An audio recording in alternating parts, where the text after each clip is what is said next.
Two by নামে নতুন scheme আনছেন প্রধানমন্ত্রী স্টারমার, যা সুনাকের হেল্প টু বাই প্রকল্প থেকে আরও ভালো হবে বলে আশা করা হচ্ছে।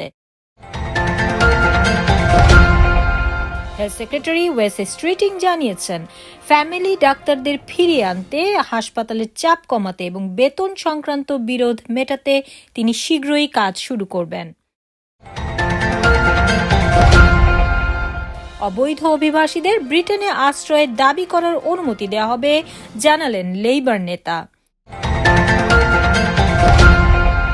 বিশ্বের শীর্ষস্থানীয় কলেজ ইটনের ছাত্ররা সেপ্টেম্বর থেকে স্মার্টফোনের পরিবর্তে ব্যবহার করবে নোকিয়া ব্রিক ফোন, বাধ্যতামূলক, বলেছেন ইটনের মুখপাত্র।